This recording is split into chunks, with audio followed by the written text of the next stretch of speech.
Hey guys, Steven here, Fanatic Perspective. Typically, Tran, we would be getting into some of our prep. I know it's early in the week, coming off a bye week, and we tune in to listen and watch Tom Herman's presser. And you would think, Tran, pretty ho hum. We're 3 game win streak off a bye week, heading into Kansas week, and it was anything but that, Tran. So. Let's just say Before, I'm glad I texted you today to ask you what time is the press conference.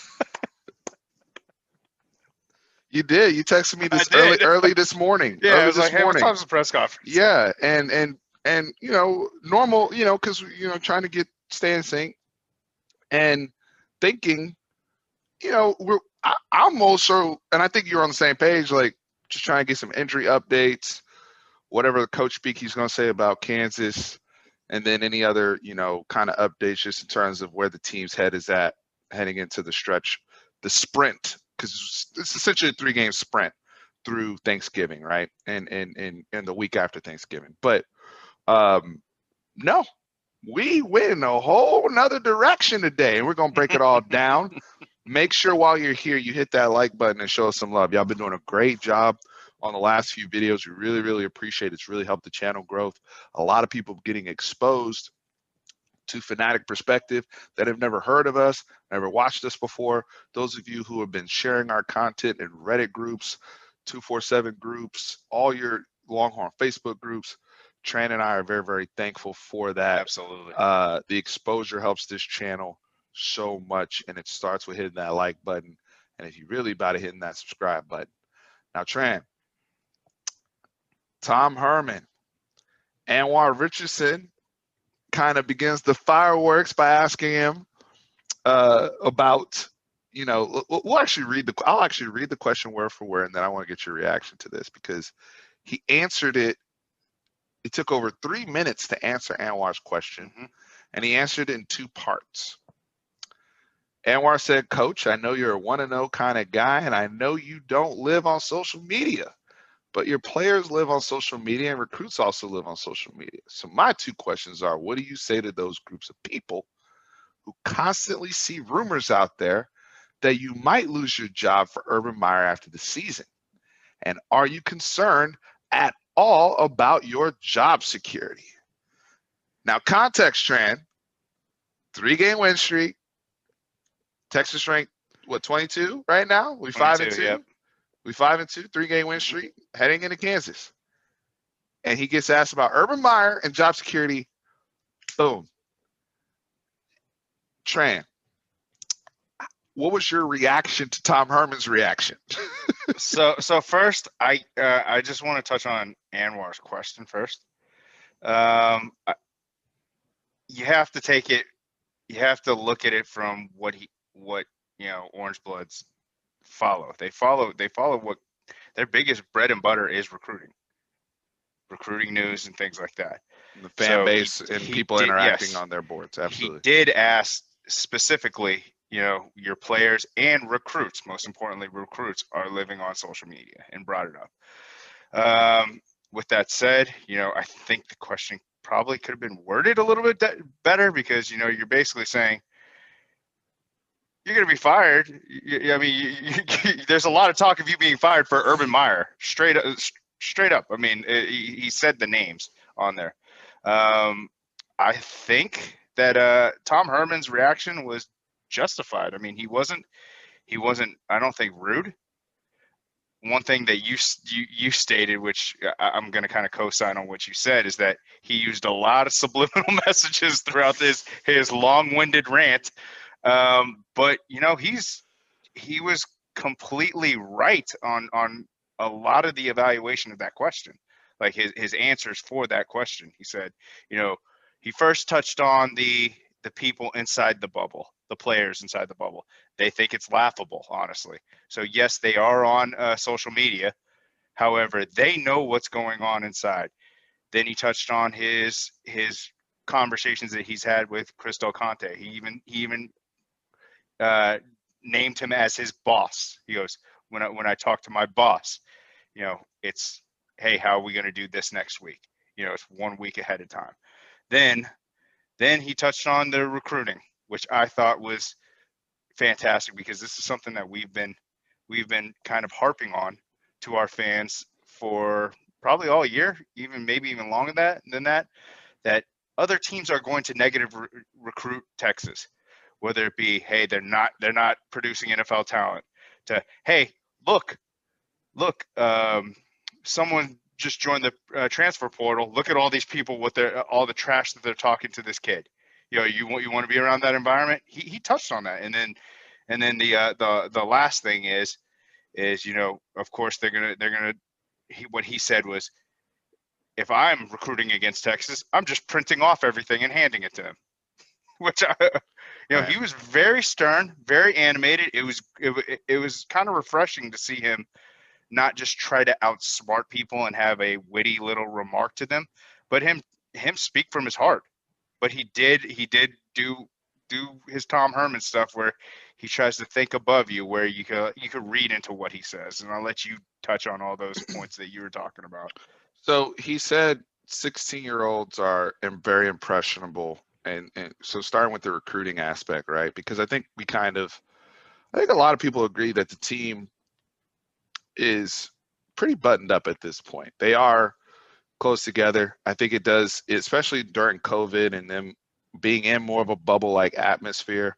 I do want to start by giving not just Tom Herman, but Chris Del Conte, everybody, all the adults at Texas, kudos for putting these kids in an environment where we don't have people popping up with positive tests. We are still in the middle of a pandemic, whether you choose to acknowledge it or not.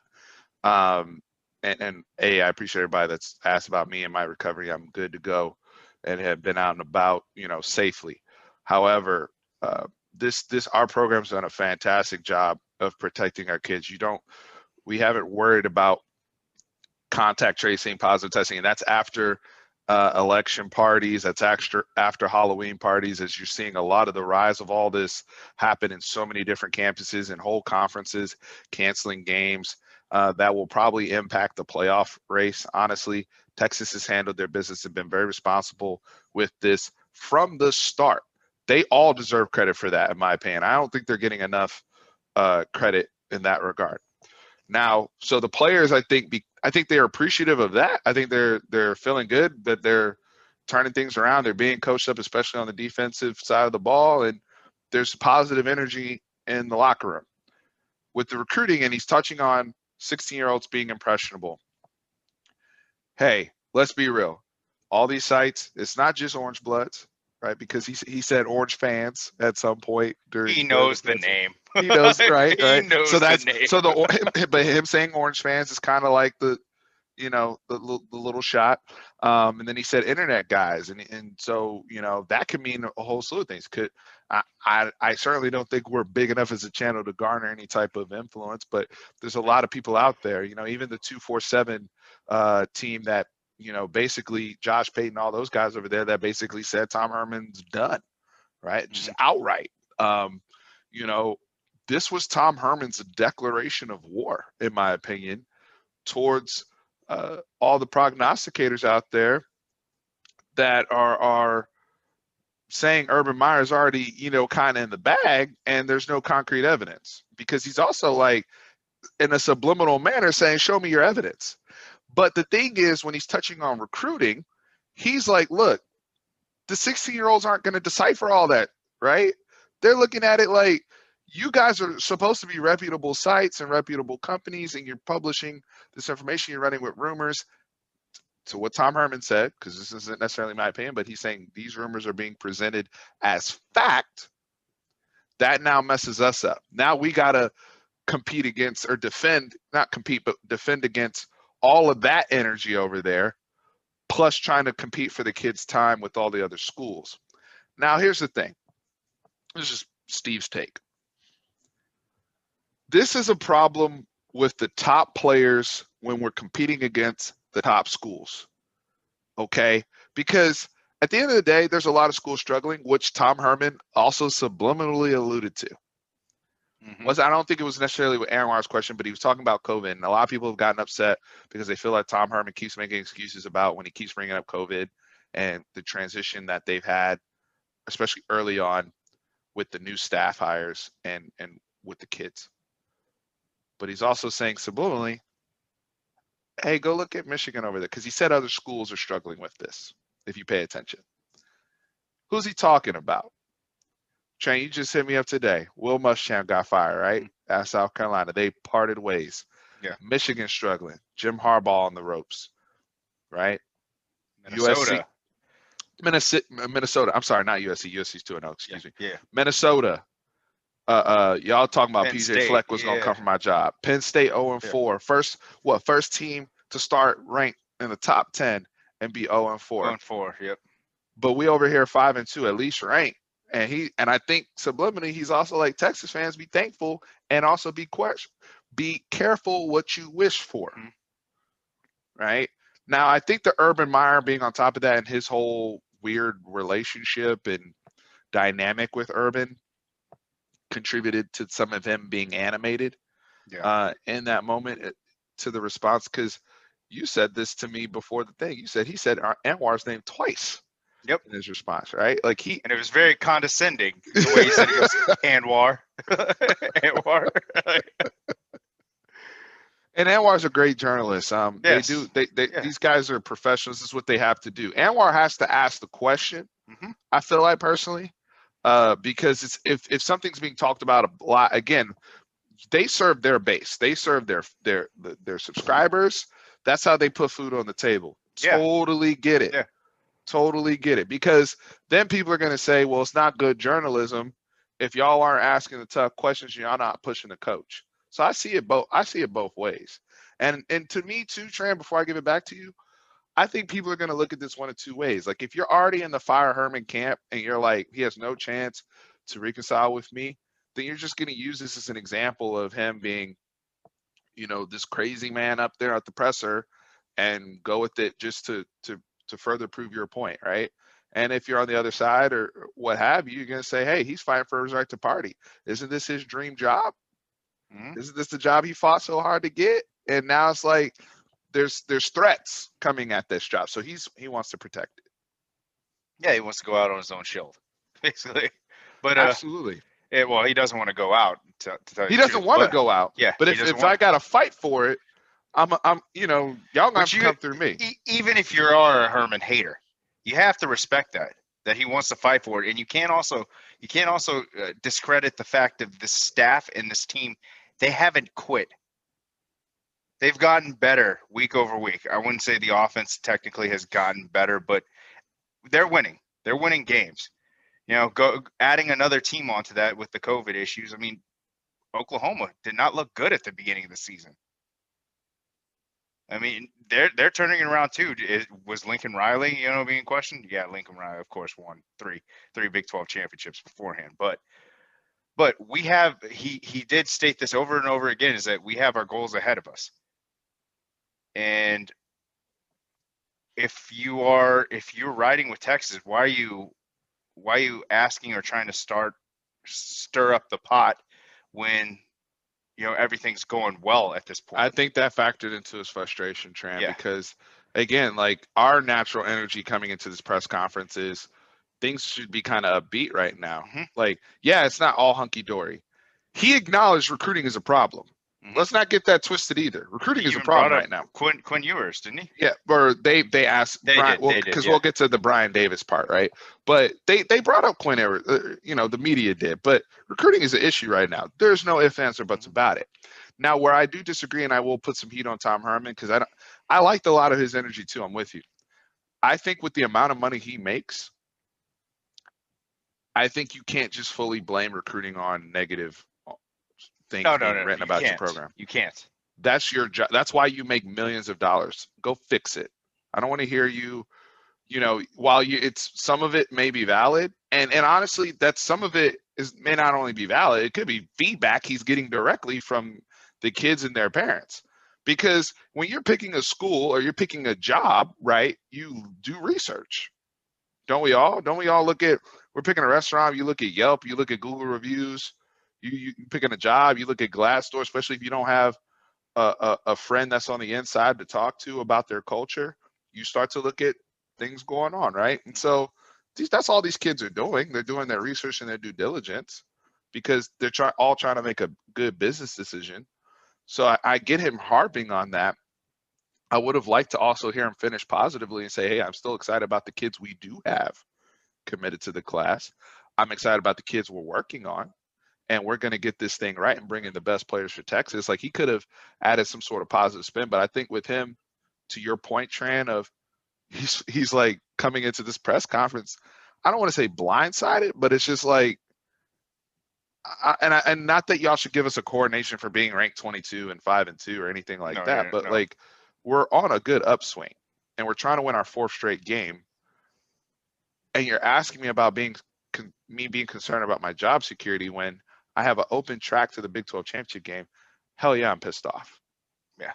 Right? I don't mind the energy that he brought as long as he brings it to the field as a coach. You know, and that's been hope an issue. And I hope it translates to the team and everyone, because I mean, like I said, the defense has been playing very well.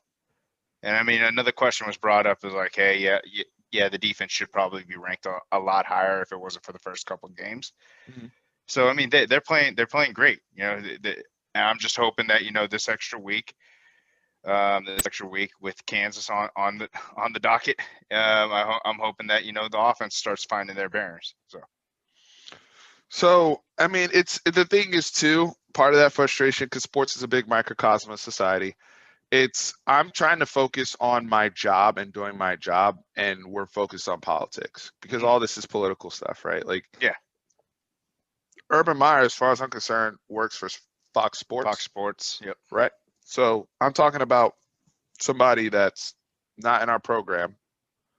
Granted, it's part of your job. That's why you make millions, because you have to deal with the political BS.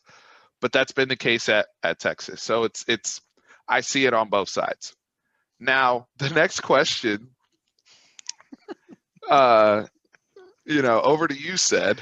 That was the greatest response by Said. He goes, I honestly don't know how to follow that, but thanks for the opportunity.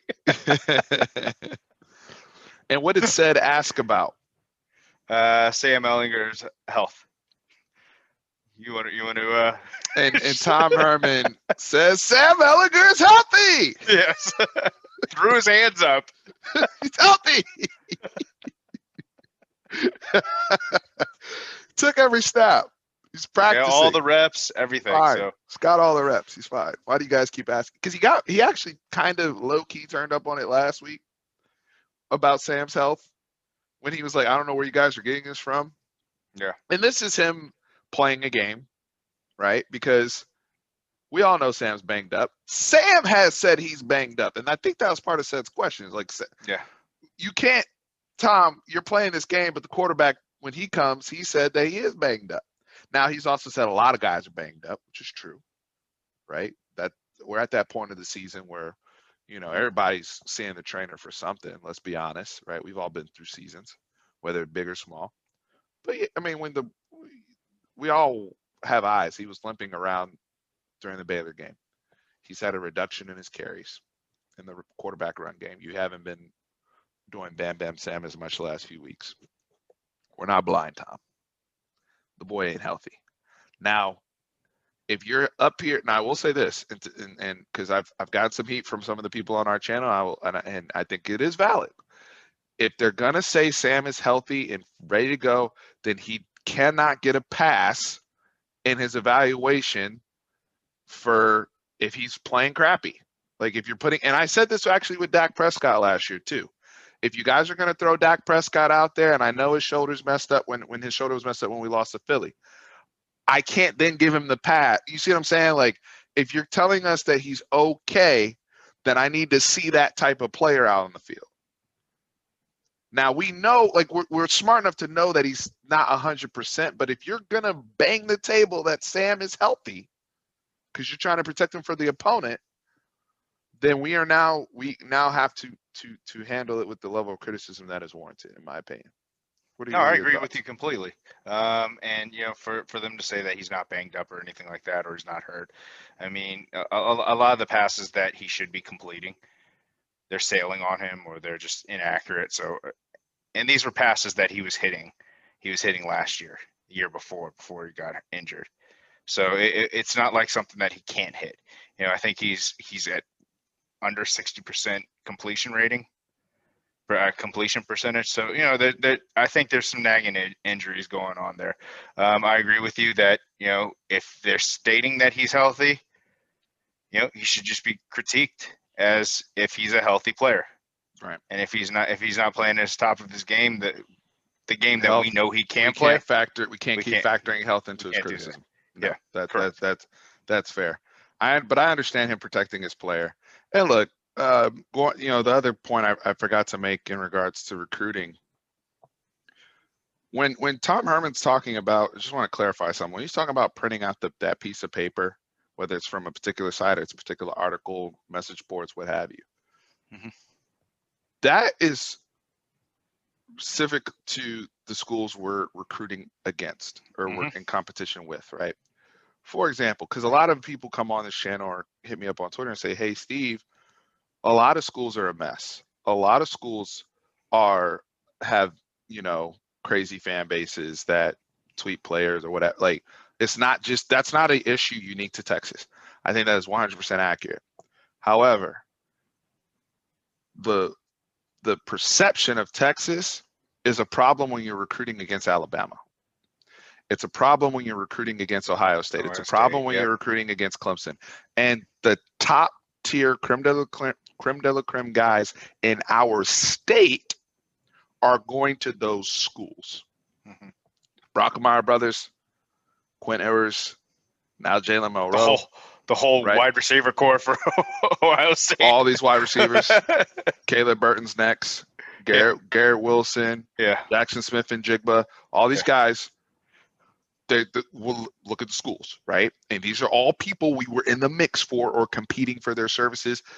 2 of them were legacies, right? One of them, their dad is massive UT fan. But these families are making business decisions because there's chaos here. Now, if we were, so this is the delineation that people need to make. If we were in a recruiting battle with Michigan, then Michigan can't pull that crap. Yeah, no, not at all. If we're in a recruiting battle with even USC, we've beaten USC in recruiting battles. Now, yeah, this is not Brew McCoy time. Back and forth. Right, yeah. But the point is, this is an issue with the top tier guys, right? And eventually, you know, if A&M's ever able to play football again, eventually it will be an issue because A&M's on the upswing right now. They're playing very, very well. And before COVID defeated their hopes, they were trending towards possibly being in the playoff mix, right? And I think, you know, things were going to actually bend their way for them to make the playoffs. So now, and they may be able to recover this game. My point is this: the teams that have their stuff together, that's who you're having problems with. These other teams, like Penn State, can't come in here with nonsense because we can print stuff out about them too, right? Even Auburn now, we can print stuff about them too. LSU, we can now too. LSU, we can now too. Well, I'll have an LSU video later this week on what's going on there. But the point is, with the teams that we've been recently in battle with for the 5-star guys, the program changing guys, the NFL bona fide guys, that's what he's talking about. We're getting our share, and we will continue to get our share. Shout out to Terrence Cooks for committing this weekend. We'll continue to get our share of those high-end 4 stars and below. That's not the issue here. The issue here is those top-tier guys that are in our own backyard that we can't get. Because when you're at that level, it's no different than if your child is in theater and Juilliard comes knocking at the door, or if they're in music. You have to make a decision. I don't care how much of a Texas fan you are. Now we got to counsel as a business, period. And when we do our research and we hire an advisor and we do all this stuff, and they're like, because at the end of the day, if I'm a kid and I'm being recruited by you, I want you to be there. Like, you're telling me, well, because everybody's like, well, why are kids, because I've also seen this, why are kids even bailing on Texas when Urban Meyer might come here? Because kids aren't as stupid as you think they are. Because some of these kids know, Urban Meyer may not be guaranteed in the bag, number one. And let's say Urban Meyer is. I haven't talked to him. Mm-hmm. And they How do can't I know he technically likes right me? now. Like, Right. yeah. Like, how do I know, like, I get there and stuff is different, right? Because we've seen kids have these issues before. I built up my relationship with Coleman Hutzler. But now you're telling me we might have another linebackers coach that didn't recruit me and say, oh, we're going to switch up the scheme, and now we need you to gain 30 pounds and move to the line. What? That's what these parents and kids are aware of, that they don't want to fall into the pitfalls that others have before them. So I'll get off my rant about recruiting. I didn't mean to divert it there again, but I just wanted to really drive home that recruiting point. brings championships. It's an important Absolutely. thing to be going off of. So absolutely. And you have to look at it for those of you who are fans. Trans a parent, so he understands this. If his kids were in that position, regardless of whether it's a sport or not, any skill set, and your child is in that group, you're looking at it differently. You're looking at it differently. Period. It's what's in it for me. It's the best time. It's the best time for a. It's actually the first time a young man is able to make a decision on a grown up decision. Sure. Yeah.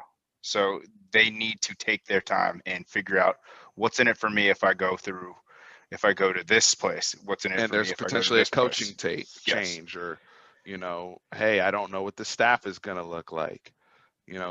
Brady Quinn, extremely stressful time. Brady Quinn, he said that was a big part of his thing, like, and he talks about that, like being a quarterback. I don't want to learn another offense. Mm-hmm. If I come there, that's the offense we better be running my whole time there, or at least that's what y'all recruited me for. I don't want to come there and then y'all change to something else that's not in my wheelhouse, and now I'm the one that has to adjust, and now I'm not being developed. Yeah. So it's a huge deal to these kids. So Tom Herman also was, I think he was trying to cool down. He got a little frustrated about the Kansas stuff, because we'll get to the end of the presser about, hey, you've beaten Kansas by an average of 8 points since you've been here. You are 3-0 because Kansas week, and we'll probably touch on this more in our Kansas preview. But any thoughts there, Tran? Just in terms of the opponent and addressing area, you think he was just emotional at that point? No, he was still emotional, but I think he was also trying not to put bulletin board material on there. It was a truthful question. An average of 8 points. The last 4 years, I don't think we've blown them out any year except maybe Tom Herman's first year, where I think we beat him by maybe 17 or something like that. But the year before that, we lost to them. So it was a valid point by him. It was valid points by him. He doesn't want people to overlook him, which it just might be coach talk that he's talking about like that. But sure. But I don't want to overlook this team. Like I said, I want them to go in there with the attitude now that he had in this presser. So it's nothing really that we should read into for that. And yeah, he's still worked up. Most of the conversation were off of those two questions of health and also Anwar's question. So where I want to take this to, because I think he said all the right things in regards to Kansas so far. Him saying that they're a good team, they'll be a different team, guys coming back. That's fine. They're not a good team. They're terrible. Yeah. They're 0-7, and I think they have the longest losing streak of any of the Power 5 teams. These are just facts. Kansas fan will tell you this too. I'm not trying to be disrespectful. But from a coach speak perspective, I like the fact that he's saying, hey, we're looking at Kansas like it's the last game of the season, end all be all, right? That's all he can do. He's like, that's the approach we've taken our last 3 games. It's been working for us. That's the approach we're taking with Kansas. Totally fine with that. So we get to Brian Davis, because this actually rolls into, again, program perception, right?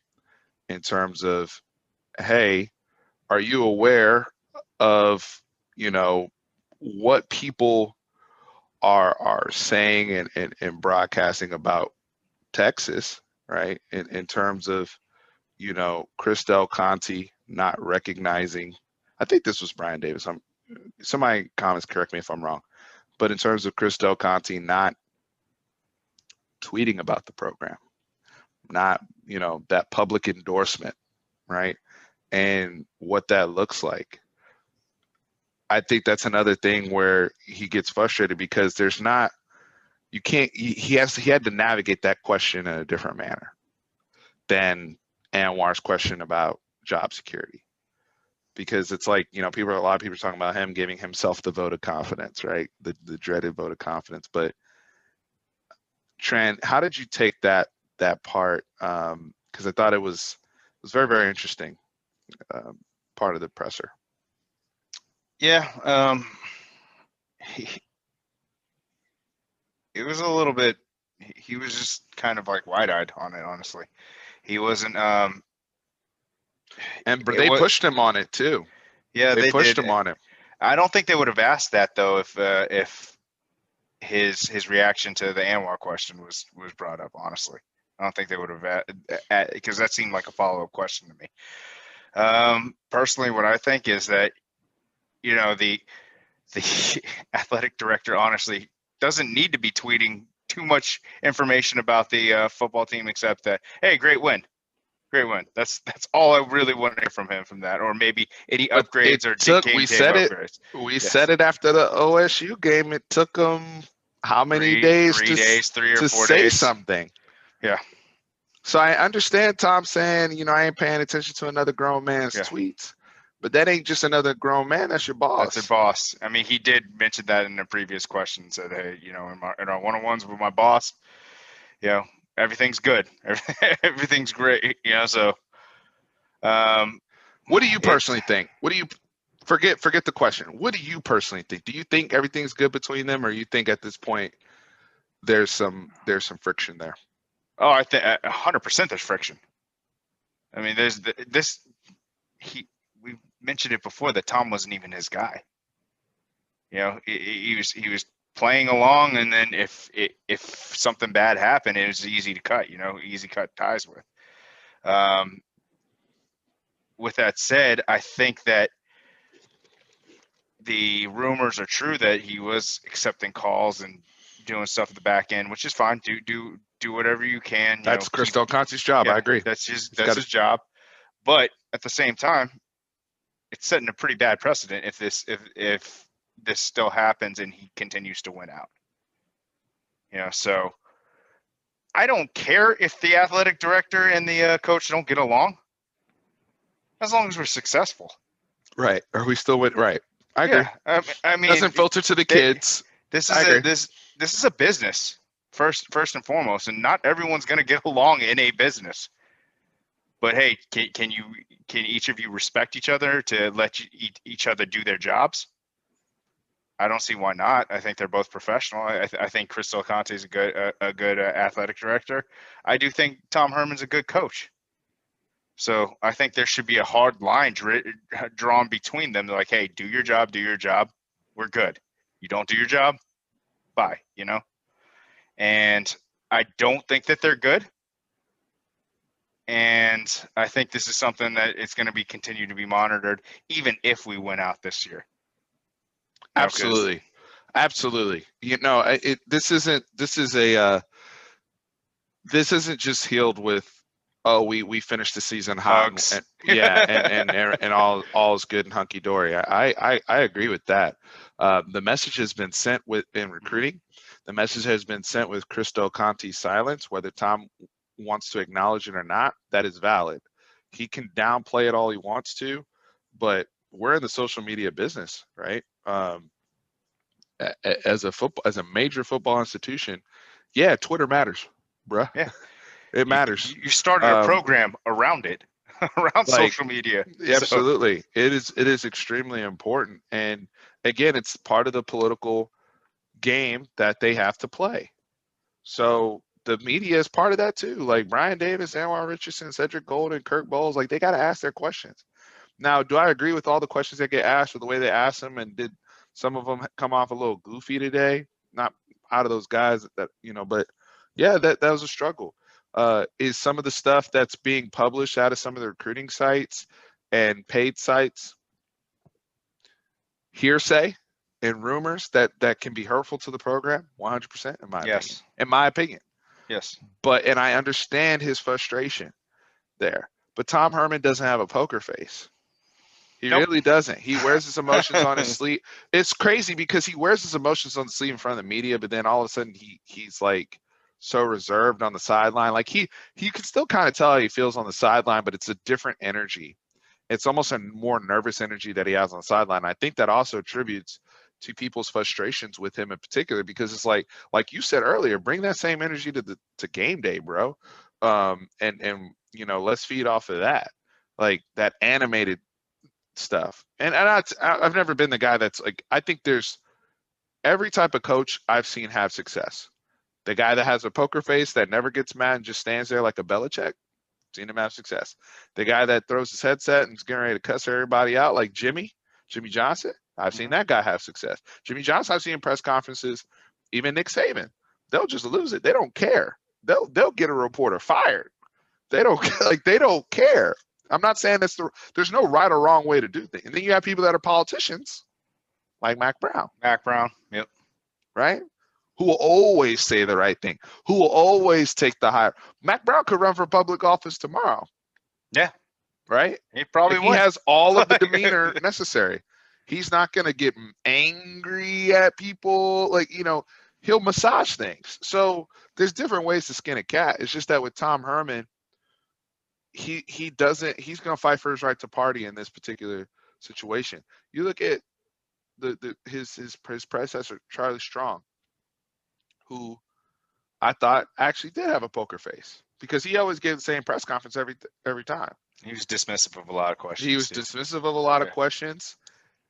He would kind of play like he was not unclear of a question, but he would just give a lot of coach speak, right? And he'd do the long finger thing in his eye, and you guys. He would do that, right? Yeah. But if you hear from Charlie, like football wise, behind closed doors, he's a completely different person. It's just that he wasn't ever going to give the media anything. The only time I remember, somebody can correct me on this, where Charlie's press conference became a thing, because even when we were struggling and people were asking him, they're just throwing bombs at him, it was still coach speak. Well, just preparing for the next opponent, blah, blah, blah, like finger. It was when we lost to Kansas. Yeah. And he knew he lost his job. And then it went to sadness. It was like, damn, like whether you were pro Charlie Strong, anti Charlie, whatever, like at that point, everybody kind of knew he was done, right? But everybody liked Charlie. Charlie was a likable person, just his football aside. And so seeing Charlie sad, when you see somebody you like who's like legit, like he looks like somebody, it makes you sad. Yeah. It turned into like, damn, this guy just got fired and he's blown, right? And he's doing the same finger thing, but now it's like it's cold outside. Kansas, I'll never forget that presser. It was so sad. And then he went to Cake is Bake, the next one, which is funny. But Tom Herman's not that type of dude.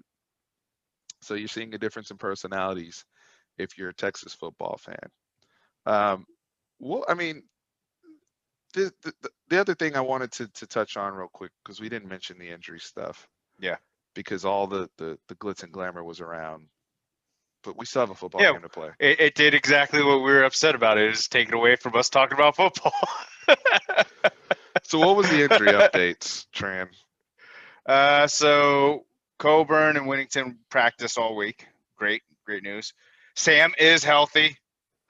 But the major injuries, Joshua Moore's shoulder was questionable. I think our two tight ends, Gabe Brewer had a chest contusion, and I think Jared Wiley had a shoulder injury as well. So those are our two main tight ends, which is pretty substantial. That's significant. Losses. Absolutely, especially how much we utilize them in our offense right now, run game and pass game.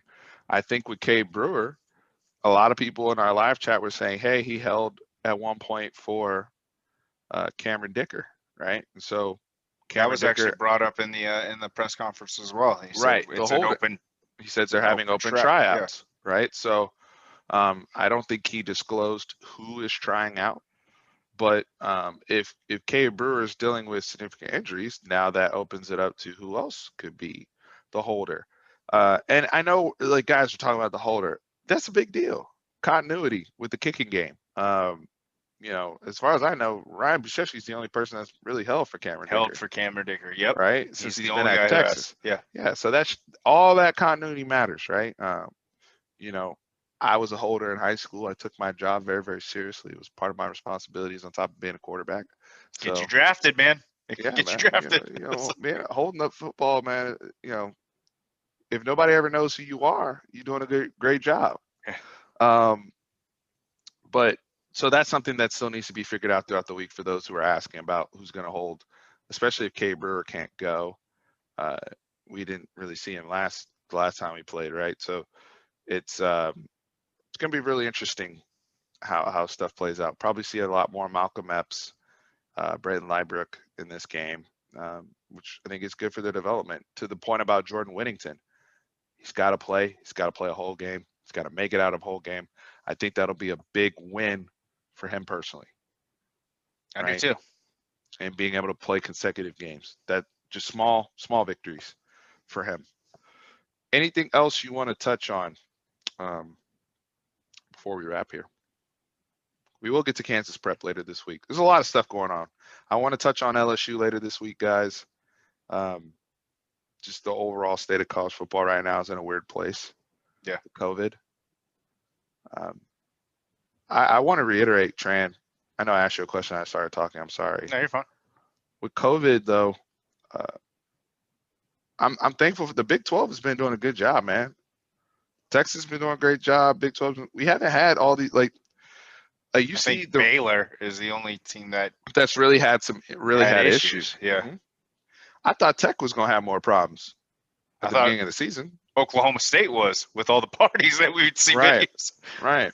They've kept things at bay. And it looks like, God willing, they'll actually, I think right now, if I'm as a fan, my personal view, and I want to get your take on this, if we make it to having a successful Big 12 championship game and getting through that, I think everything else after that is icing on this season. Because I really don't know how we're trending towards the playoffs right now with all the games that have to be rescheduled. What's your thoughts on that? No, absolutely. I mean, they're already in the Northeast. They're already starting the second shutdown. So I mean, the Northeast. I mean, that's gonna affect Big Ten. That's gonna affect ACC. Mm-hmm.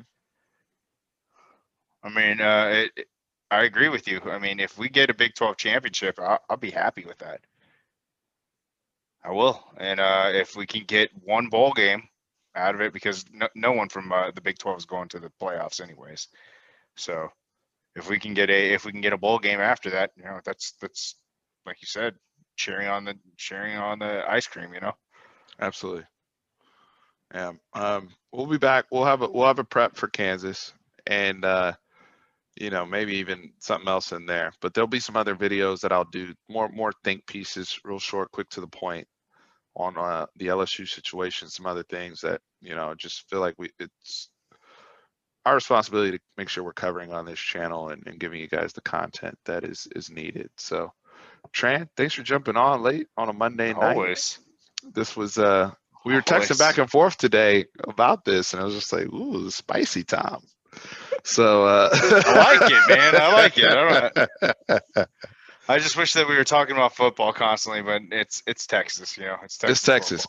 Yeah, our politics are always going to be weaved into the football, the politics of the program. So it's all good.